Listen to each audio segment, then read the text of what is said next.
welcome to The Locker Room. It is a Good Friday of topics on the show as we welcome domestic football back to the calendar. Here's what's in store on tonight's show. We've got Isco to Man City. The Spaniard super showing against Argentina has got everybody talking about this man's future again. And that game may also have given Jorge Sampaoli reason to revisit his Dybala dilemma. And it's Sampaoli's former side, Sevilla, who host Barcelona this weekend. So we'll be looking ahead to that. We've made a few rotations of our own on the back of an international week. We've got Andres Cordero back with us. Back. I heard we were going to talk Isco and Dybala, and I forced my way on. Yep, he forced his way in. And we've got Phil Shane back with us as well. You guys moved. I finally tracked you down.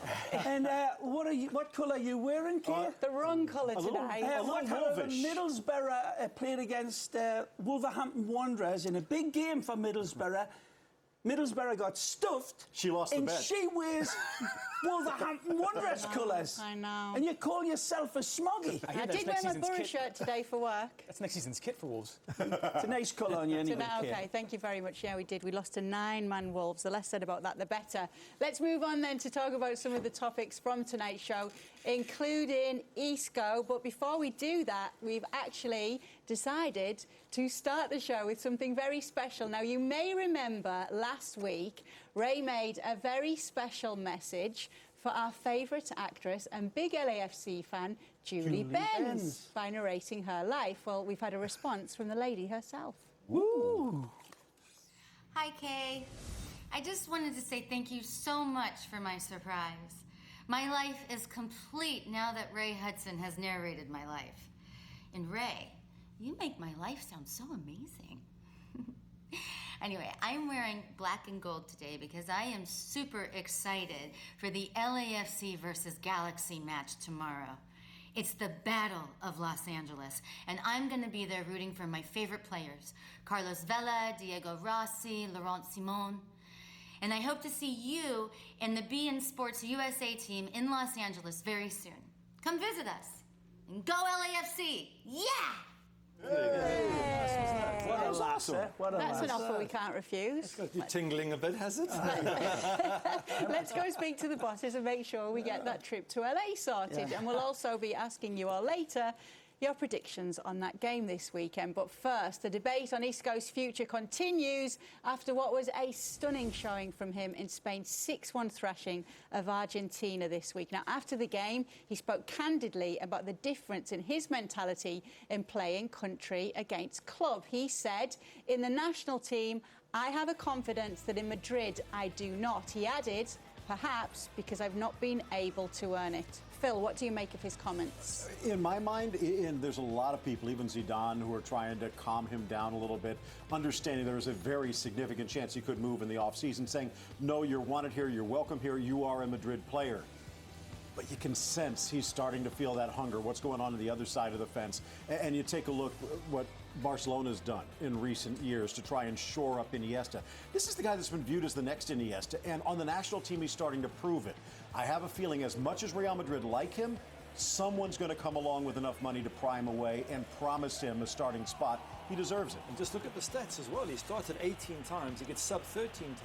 And he's never the first choice. It's always Casemiro, Kroos, Modric. So, and then you go to Spain and you're the ultimate performer. He seems to be first choice to be subbed off, though, when he is on. About it. He's played more than anyone for Zinedine Zidane and been substituted more than anyone. Coming on as a sub or in a sort of periphery role. He wants to have the major role, which he can have at Man City. The insane thing to me is that Madrid haven't made him a more pivotal part of the team, especially in a season in which they're chasing Atletico Madrid in the table, forget Barcelona.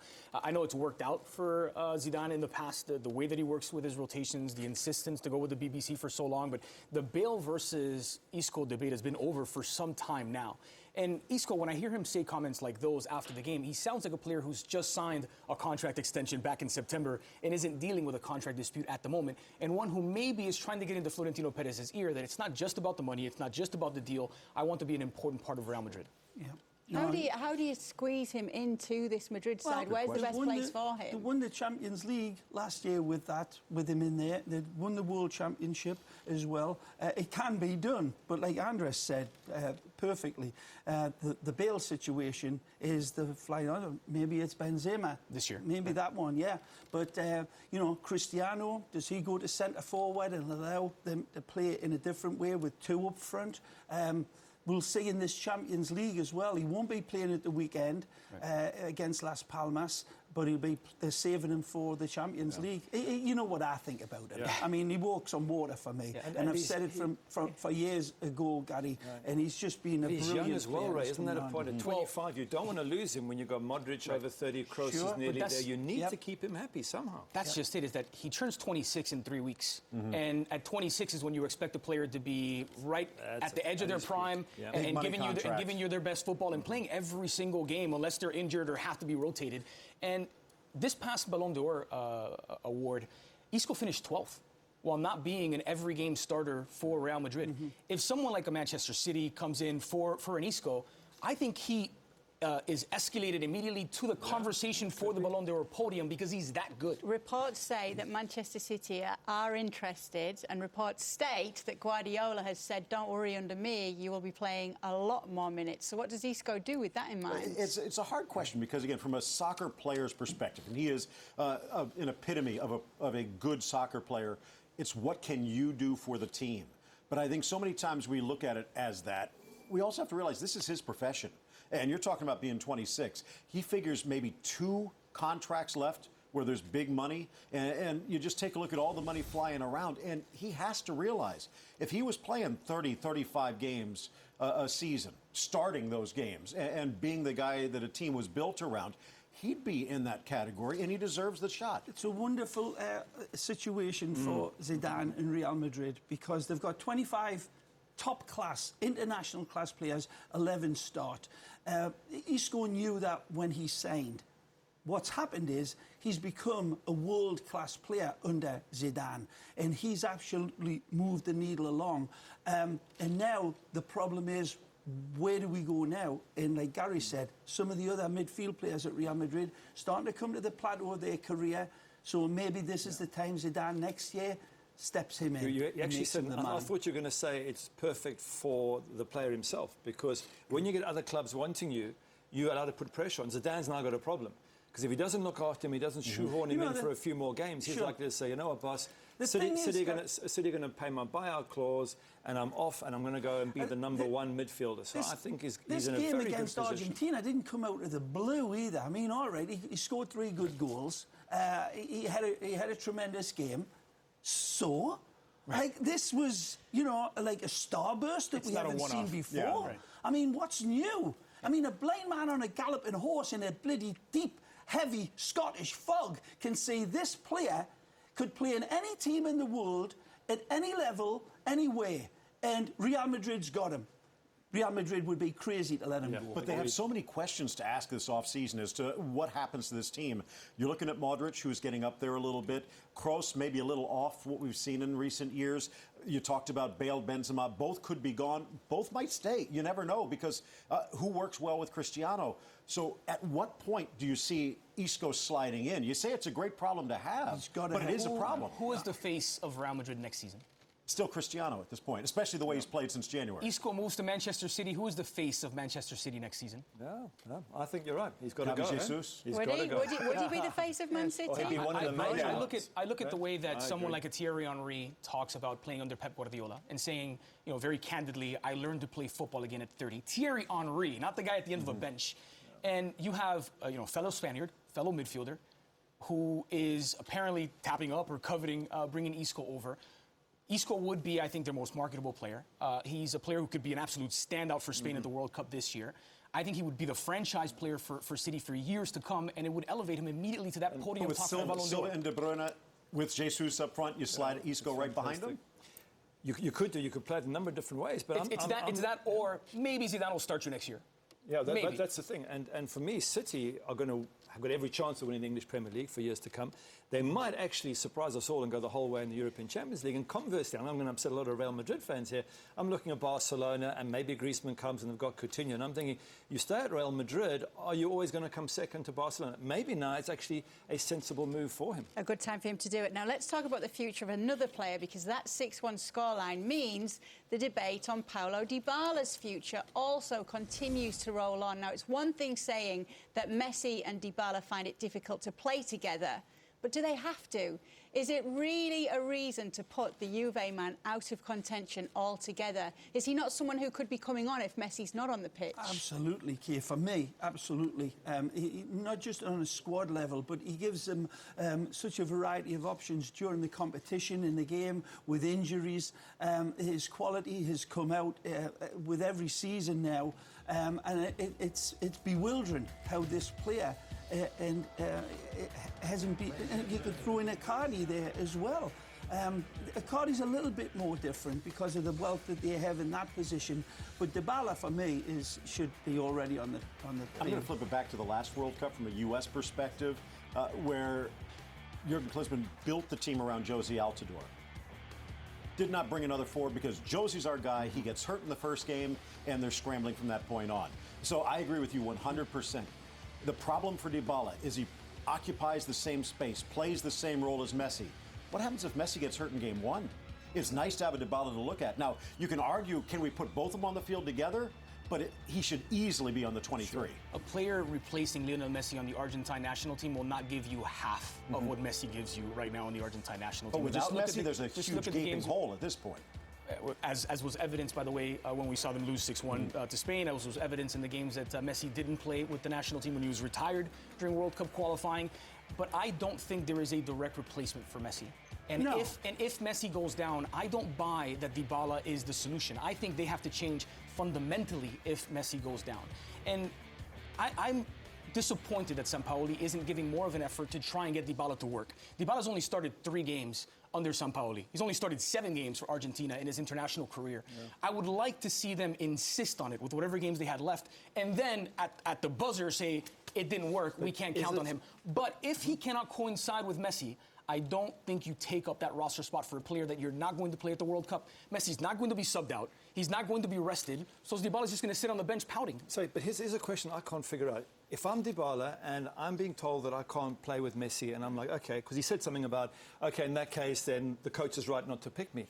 I'm thinking, hang on a second, I'm a great talent. If Messi wants me to play left wing, left full back, I'm going to play. It's a World Cup. Instead, Dybala seems to have just gone, yeah, okay, I'm not the right person for the job, and I'm not going to fit in with Messi, so that's the end of it. And you never know when the next World Cup comes along. Maybe in 4 years' time, Dybala isn't good enough to make the Argentina World Cup squad. So for me, why isn't the player saying, please, Sampaoli, give me a chance, as opposed to, yeah, I agree with him, I can't fit in. We're trying to pick it down to such a fine set of points. But for me,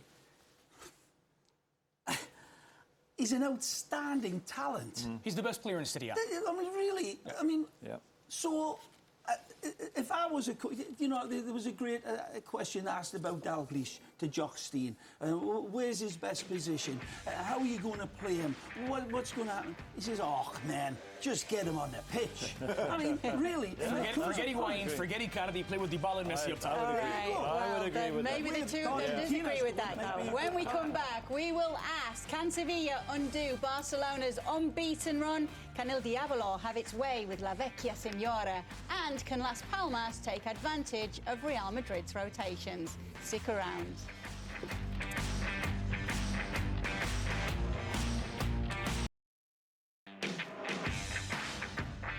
With Champions League football on the horizon for both, Sevilla's meeting with Barca this weekend is an interesting one. Not least because it's a preview of this season's Copa del Rey final. Now, Messi will travel, but he has to do so with a minor injury to his hamstring, so there are doubts as to whether he'll feature. But is the Sevilla game really going to be as tricky as many are saying? trickier. Barca. Yeah, Absolutely. It's coming off of the international break, which Barcelona historically have had an issue with the FIFA virus coming off the international break. It's against the Sevilla side at home. Barcelona could feel a lot better if it was at the Camp Nou, but Sevilla have been a significantly better club at the Sanchez-Pizjuan than they Especially have in the been. Champions League, Gary? Seriously, 27 of 42 points at the Sanchez-Pizjuan, 18 of 45 away from home. They transform on home soil. They won an entire season without winning an away game a year ago or 2 years ago, Sevilla. And it's wedged between this international break and the Champions League. Plus, Messi's not guaranteed to start. Busquets is not playing at all. This is a really tricky match for Barcelona. A question for me is both of them have big European Champions League matches coming up. Barcelona, maybe Roma at home, but they need to get a good result. Sevilla up against Bayern Munich. How much of their focus is on this game? Because it's a big game for them, but at the same time, Barca wrapped up the league title. Do they need to take risks? Sevilla can't make top four. Do they need to take risks? And yet midweek come these two massive games. I'm assuming that a fair portion of energy is looking down to the middle of next week sometime. Does that change if you're having an undefeated season?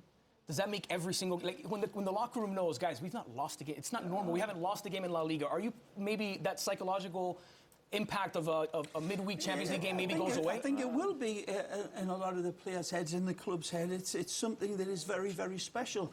But I think more importantly, it's momentum as well. I think this Barcelona team need to get a result against this Sevilla side.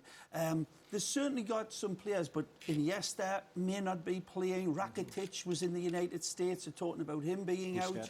Busquets is missing in action. They're even talking about Ter Stegen might miss the game. He's got, and of course, the king of the hill, Messi, as everything. If he's not playing, then that's a big, big readjustment. This Sevilla team is dangerous. I mean, Gary can attest for that. In all honesty, I'm not... All right. But I just want to say, Kate, that this team on their day can be extremely good. Right, their day is Wednesday. I mean, as you pointed out, they know they cannot get top four. I think what we saw against Valencia, Kay, is what we're going to see from Sevilla in La Liga the rest of the season, at least until they know that Europe is not a possibility. They are so focused on that. Yeah. Muriel, as great as he is, has struggled to actually put the ball in the back of the net. They're going to need someone to score against whichever goalkeeper's in there, because Barcelona's going to find the net if Messi's out there or not. So let's see what you all think. Gary, who are you going for in this one? I'm going to go for Barcelona. I think both of them are going to be unfocused, and Barca have the strength and depth. And they've got players coming off the bench, Paulinho, Semedos, whoever they pick, who are going to be hungry to play. I'm going to go with them. I think they're too strong. I agree. You take a look at that depth on that team, Barcelona all the way. Andres? The front three for Barcelona might have to introduce themselves before the game. Coutinho, Dembele, and Suarez might be the three up top. Sevilla very, very good at home. I see this as a draw.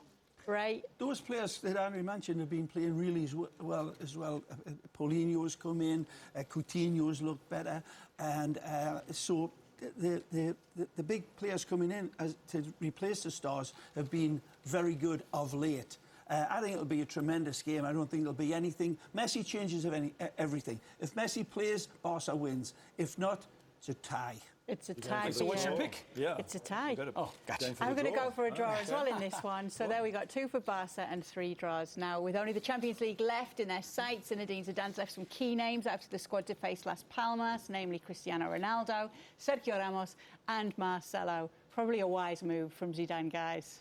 Yeah, I mean, I don't even think the match has that much importance, really, because everything is on that Juventus match. It's a case of getting a win there. Sure. If they win this total, in my opinion, their season is absolutely fantastic. If they lose it, it's been a disaster. So, second-string team, hope to pick up 3 points a shame for Real, and focus on Juventus. It's a shame for Real Madrid as well, because this is a long way to travel ahead of that big game as well. That takes its toll. But... yeah, they should still have enough to get past. Dre, you look at last year. These were the games where the subs came in, the reserves came in, and lifted Real Madrid to the title. They got off to such a slow start, but the way that they're playing lately, we talked about Isco earlier. You take a look at the way Asensio's playing and Vasquez has been playing. I think this is their chance, maybe one of their final chances of the season, to go for a run. You didn't mention Isco being missing in Let me disagree with Gary here, because I don't think because he was touch and go. We can be so dismissive about Real Madrid's season as if it's all in the Champions League. If they win the Champions League, great. If they don't win the Champions League, too bad. Madrid cannot be content with third place in La Liga. Behind Madrid cannot Atleti. spend the amount of money they spend, even more so than 200+ million more than Atletico Madrid, and finish behind an Atleti side that is going to be hobbling to the finish line with all the players they sold off in the January transfer window. And so this pass that we give Real Madrid, well, it doesn't matter until we know if they're winning the Champions League or not. I think it's BS. I think it takes some of the pressure off of the world's #1 team, and they should have that pressure every single game. Quick one, 2013-14, they finished third and won the European Champions League. And 2001-2002, Zidane finished third and won European Champions League. And nobody cares. Paco Gemes hasn't playing well and We've got to go, defensively. guys. Still to come. Juventus against Milan. Quite the game to welcome Calcio back this weekend. We'll discuss when we return.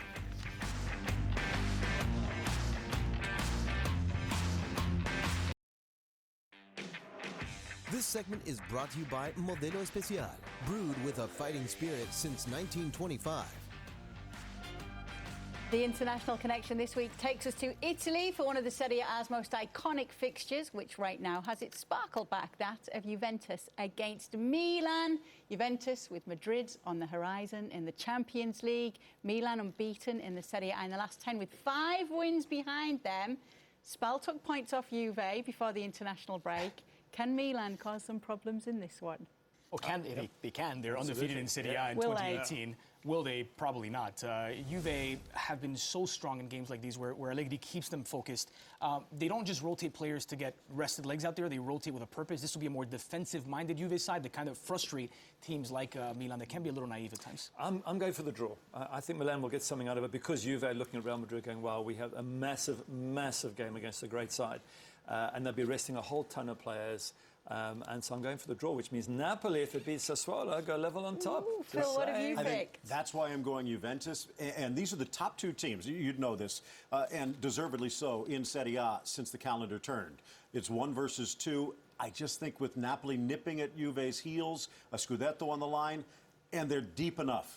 Andres. Yeah, I think I already gave my reasons. I'm hopping ahead of Gary there, but I've got Juve winning this game. No, I Nick Steiner came to asked you them first, don't worry. This was before this one. So you're going to go for Juve in this game. Ray?